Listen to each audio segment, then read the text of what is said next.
देश भर में बड़ा मुद्दा बनकर उभर रही इनफर्टिलिटी के इलाज में मेडिकल साइंस में हो रहे बदलाव पर विचार विमर्श के लिए एक खास राज्य स्तरीय कॉन्फ्रेंस वडोदरा शहर में आयोजित की गई है। वडोदरा की the grand Mercure Vadodara Surya palace hotel में 8 और 9 अप्रैल को राज्य स्तर की इसार कॉन्फ्रेंस आयोजित की गई, जिसका आयोजन Baroda obstetrics and gynaecological society द्वारा किया गया है। करीब 400 जितने गायनोकोलॉजिस्ट और एम्ब्रियोलॉजिस्ट इस कॉन्फ्रेंस में शामिल हुए हैं। विशेष थीम पर आयोजित इस कॉन्फ्रेंस में इनफर्टिलिटी से हो रही समस्याओं और उससे निजात पाने के उपायों पर चर्चा की गई। 7 अप्रैल से हम सब मना रहे हैं स्वास्थ्य डे, और जब स्वास्थ्य की बात आती है तब हम हमेशा बात करते हैं अवेयरनेस की। ट्रीटमेंट के साथ साथ में जब डॉक्टर लोगों को अवेयर करते हैं तो मुझे ऐसा लगता है कि प्रिवेंशन के जो फ़ायदे हैं वो और ज़्यादा बढ़ जाते हैं और उसके फ़ायदे के तहत लोग ज़्यादा स्वस्थ रह जाते हैं। मगर जब डॉक्टर खुद को अपडेट करने की बात करते हैं, उसके लिए क्या होता है? उसके लिए होते हैं बहुत सारे डॉक्टर के लिए कॉन्फ्रेंस आयोजित होती है और वहाँ पर जितने भी स्वास्थ्य से जुड़े हुए अपडेशंस आए हैं, जितने भी स्वास्थ्य रिलेटेड उतार चढ़ाव जो डॉक्टर देखते हैं, उसकी जानकारी एक दूसरे के लिए बहुत मायने रखती है कि एक दूसरे को बताए। ऐसा ही एक बहुत बड़ा कॉन्फ्रेंस, स्टेट लेवल का कॉन्फ्रेंस आज और कल 2 दिन वडोदरा शहर में आयोजित हुआ है। एसआर गुजरात एनुअल कॉन्फ्रेंस 2023 है। तो गुजरात का कॉन्फ्रेंस, मगर यहाँ गुजरात से और गुजरात बाहर से कई गायनोकोलॉजिस्ट यानी 300 से ज़्यादा गायनोकोलॉजिस्ट यहाँ एक ही छत के नीचे इकट्ठा हुए हैं और अपने नॉलेज की शेयरिंग कर रहे हैं। ये कॉन्फ्रेंस का मोटो क्या है और इस कॉन्फ्रेंस में किन किन मुद्दों पर बातें हो रही हैं, उसके बारे में हम कई डॉक्टर से बात करने वाले हैं। सबसे पहले बात शुरू करते हैं डॉक्टर बीनल शाह मैम से। एक स्त्री के लिए माता बनना ये उसका एक सपना होता है और शायद माता बन के ही स्त्री अपने आप को संपूर्ण महसूस करती है। तो सोचिए कि जिस दंपति को बच्चा नहीं हो सकता उनकी क्या व्यथा होगी। और हम डॉक्टर्स इसी चीज़ के लिए साइंस का, जैसे तकनीकी आज बहुत आगे बढ़ा है विज्ञान, तो उसमें काफ़ी सारे ऐसे उपचार हैं कि जिसमें हम तकनीक की मदद से इनको ये खुशी दिला सकते हैं। तो यही मोटो है हमारी जो कॉन्फ्रेंस है। इसका थीम है फ्रॉम गैमेट टू जेस्टेशन, मतलब किस तरह से एक जो अंडा होता है वो एक गर्भित भ्रूण बन सकता है।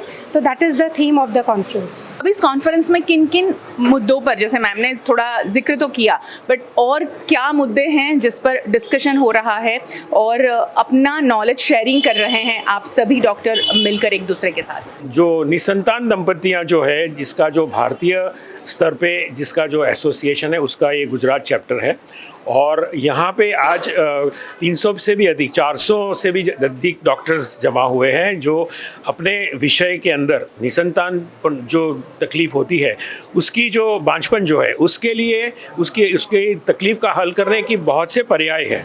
उसके प्रकार भी अलग अलग से होते हैं, लेकिन हर एक प्रकार के अंदर ऐसा नहीं होता है कि सबको टेस्ट ट्यूब बेबी ही कराना है। सबके लिए टेस्ट ट्यूब बेबी आवश्यक नहीं है और ये बहुत ज़रूरी चीज़ है। उसमें हम तरह तरह के बातचीत से ये कॉन्फ्रेंस को अनुमोदित करते हैं कि इसमें किस किस प्रकार से जो निसंतान दंपतियां हैं उनको किस प्रकार से बच्चों का उनको उसका परिणाम मिले, जिसको बच्चे मिले। तो ये जो एक टेक्नोलॉजी है वो बहुत आगे आगे बढ़ रही है और उसको आगे बढ़ाने के लिए हर एक पर्याय अलग अलग स्वरूप से, जब मान लीजिए टेस्ट ट्यूब बेबी है तो उसकी लेबोरेटरी में क्या करना चाहिए, दूसरी दूरबीन से जो शस्त्रक्रियाएं होती है उसमें और कौन सी एडवांसेस आ गई है। फिर और तीसरी बात ये भी है कि एक आमतौर पे एक एवरेज स्त्री रोग तज्ञ भी जो है वो भी कैसे अपने हिसाब से निसंतान दंपति को मदद कर सकता है, क्योंकि ये एक ऐसा विषय है जो एक छोटी सी बात लेके बहुत बड़ी बात तक जा सकता है। तो इसलिए हम यहाँ पे इकट्ठे हुए हैं। बताया आपने कि ज़रूरी नहीं है कि सभी गायनोकोलॉजिस्ट आईवीएफ पे या किसी भी ट्रीटमेंट पे काम करते हो, मगर सही एडवाइस वो गायनोकोलॉजिस्ट सही जगह पर सही ट्रीटमेंट के लिए उनको भेजे और सही एडवाइस करे, ये भी बहुत ज़्यादा ज़रूरी है। डॉक्टर सुषमा बख्शी हम सब जानते ही हैं।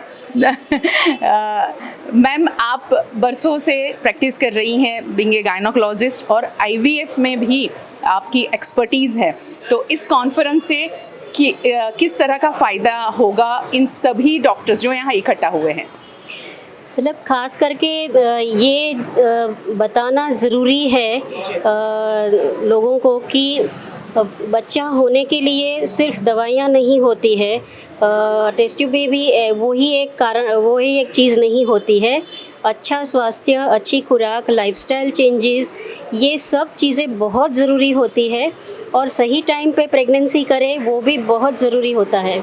तो उसके लिए काउंसलिंग का वर्कशॉप हमने स्पेशली रखा है और ऊपर से बहुत सारे ऐसे नए टेक्निक्स जो है कि किसी हस्बैंड को अगर 0 स्पर्म काउंट है तो भी वो अपना जेनेटिक चाइल्ड कर सकता है। अगर यूट्रस नहीं हो तो यूट्राइन ट्रांसप्लांट अभी गुजरात में होता है, तो यूट्राइन ट्रांसप्लांट की मदद से लेडी अब खुद प्रेग्नेंट रह सकती है। और ऐसे ही जेनेटिक स्टडी और ART लॉ वगैरह विविध प्रकार के विषयों पर बहुत चर्चा ये 2 दिन में होएगी, जिससे सब तबीबों को तो फ़ायदा होगा ही, लेकिन जाहिर जनता को भी फ़ायदा होगा। पहले तो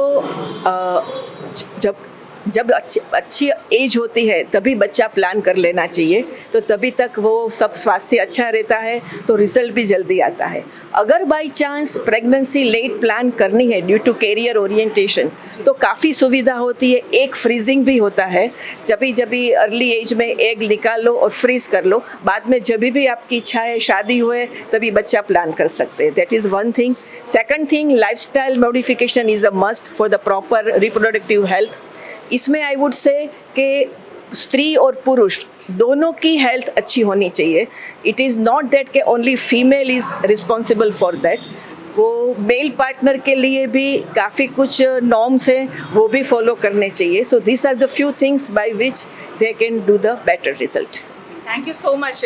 आपने बहुत सही मुद्दा कहा कि करियर ओरिएंटेड अगर आप हैं तो फ्रीज करें, मगर यहाँ मैं एक बात और जोड़ना चाहूँगी कि कई लोग ऐसे हैं जिन्होंने शादी के बाद पढ़ाई भी की, अपने करियर पर फोकस भी किया। तो ये एक और ऑप्शन भी है आपके पास कि भले आप पढ़ना चाहते हैं, करियर पर फोकस करना चाहते हैं, शादी कर लीजिए। अगर शादी करने का उम्र हो गया है तो शादी कर लीजिए, ताकि बेबी बॉर्न में जितनी परेशानियां, अभी इतने सारे IVF सेंटर शुरू हुए हैं, उसकी ज़रूरत कम होगी। और उससे बेहतर एक ये बात भी है कि बहुत हेल्दी बेबीज़ हमारे समाज को मिलेंगे, और जब हेल्दी बेबीज़ समाज को मिलेंगे तो हमारा समाज, हमारी सोसाइटी, हमारा देश स्वस्थ रहेगा।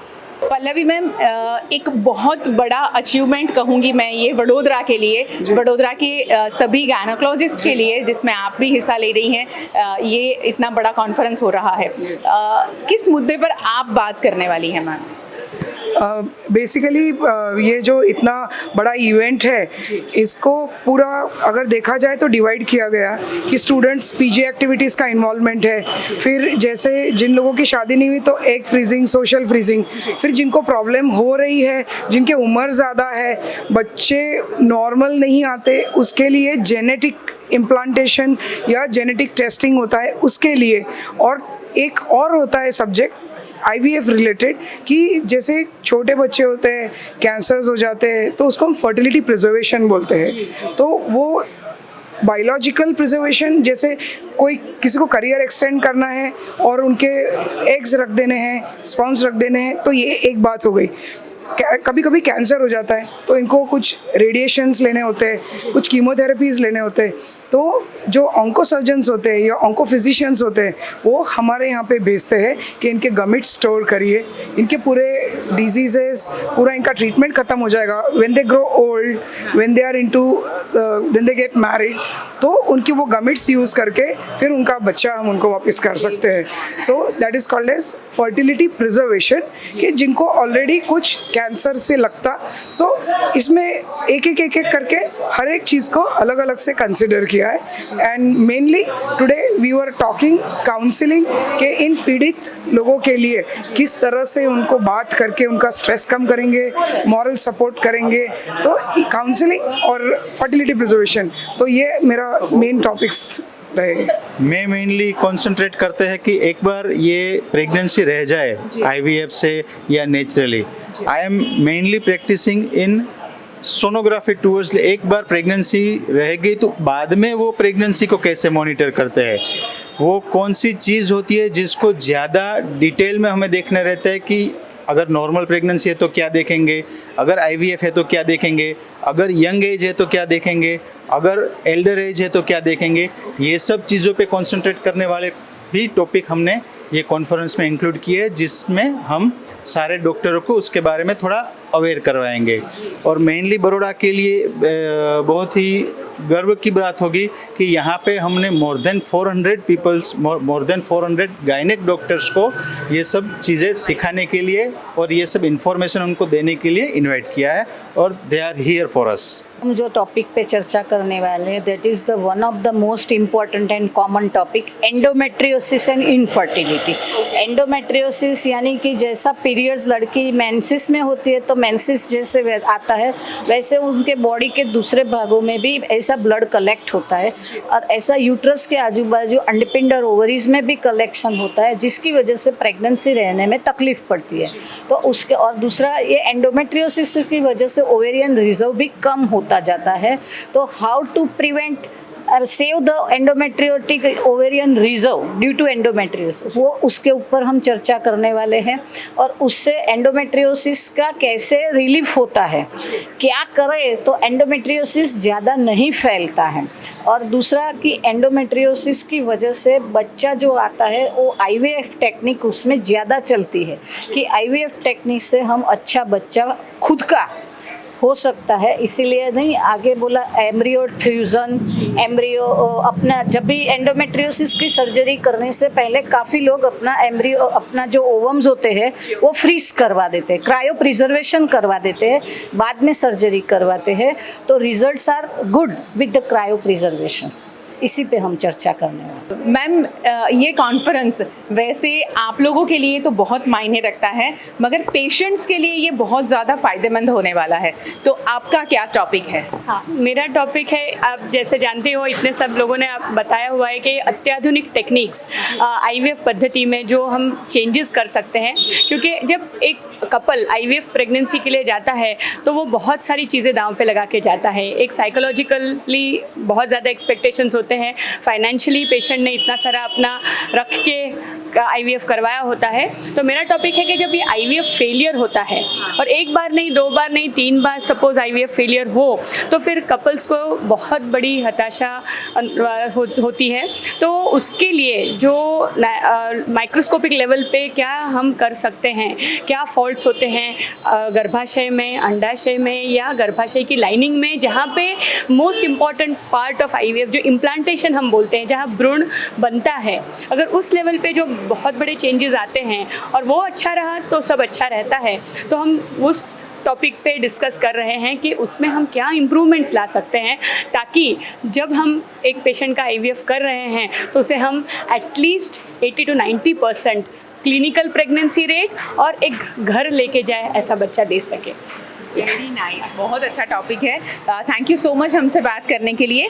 अक्सर हम जैसे मैम ने कहा कि आईवीएफ 1 बार 2 बार 3 बार फेल होता है तो हताशा हाथ लगती है हर एक व्यक्ति के लिए जब जिनके साथ ऐसा हुआ है, और हम दोष देते हैं कभी कभी डॉक्टर्स को कि डॉक्टर्स ने ये गलती की होगी, ये हुआ होगा, वो हुआ होगा। आप समझिए कि डॉक्टर्स कभी गलती करना नहीं चाहते और कभी किसी को मायूस करना नहीं चाहते।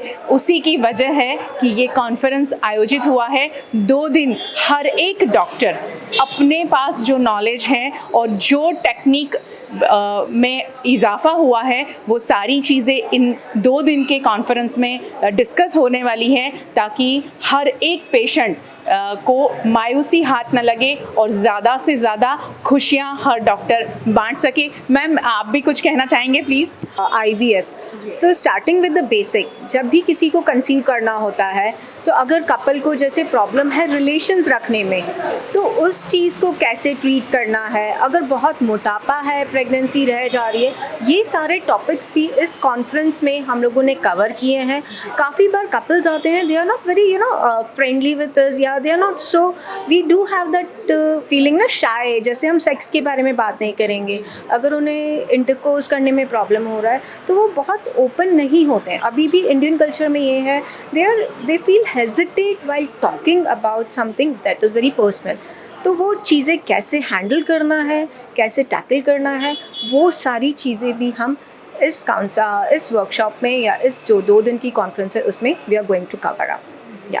इस कॉन्फ्रेंस का जो मोटो है वो बहुत साफ है, बहुत क्लियर है कि हमारे समाज में जितनी भी परेशानियां बेबी बॉर्न करने में हो रही है, खासकर IVF के ज़रिए अभी ज़्यादा से ज़्यादा बेबी बॉर्न हो रहे हैं, उसमें किसी भी प्रकार की तकलीफ़ ना हो।